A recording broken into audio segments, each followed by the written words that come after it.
Toronto, Mark Carney won the Canadian election to continue his term as Prime Minister, Canada's election authority reported, closing his victory after President Donald Trump's aggressive rhetoric and tariffs lifted the ruling Liberal Party to a remarkable political comeback. Carney's win was a repudiation of Trump's threats to annex Canada and make it the 51st state. That rhetoric, along with punishing tariffs on Canadian goods, has sparked an unprecedented wave of nationalism and overturned years of stability between the two neighbors. As I have been warning for months, America wants our land, our resources, our water, our country, Carney said. But these are not idle threats. President Trump is trying to break us so that America can own us. That will never ever happen. More, Trump is the X factor, as Canada elects a prime minister.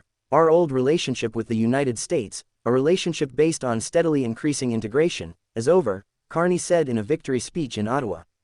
The system of open global trade anchored by the United States, a system that Canada has relied on since the Second World War, a system that, while not perfect, has helped deliver prosperity for our country for decades, is over, he said. These are tragedies, but it's also our new reality. Carney, a central banker with little formal government experience, called a snap election late last month as the Liberal Party surged in polls to close a more than 20-point deficit since the beginning of 2025.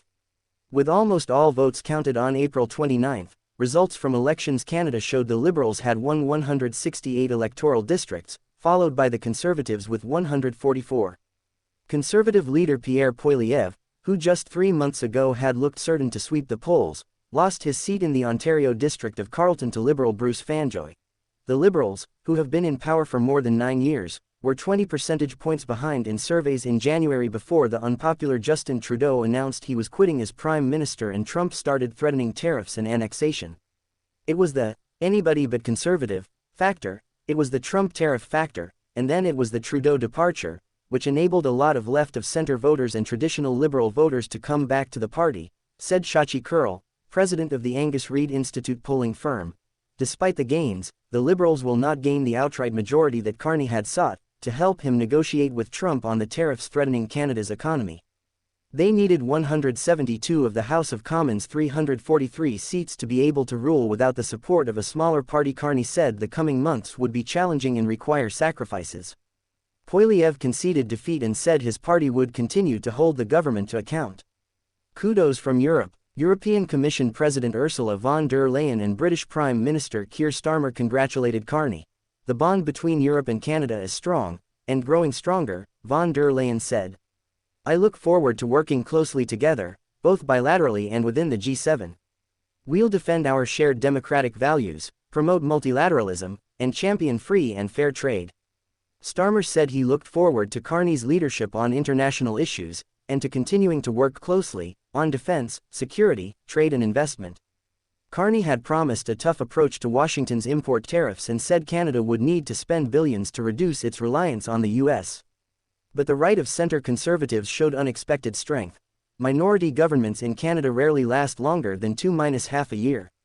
If Carney strikes a deal with the left-leaning New Democrats and the Greens, he will be able to scrape together a slim majority. That's very fragile, said Philippe Lagasse, a professor and constitutional expert at Ottawa's Carleton University. Every confidence vote will be stressful. Every by-election will be quite consequential.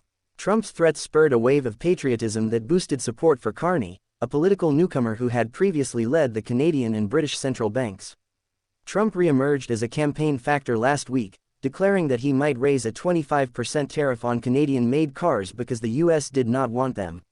He said earlier he might use economic force to make Canada the 51st state.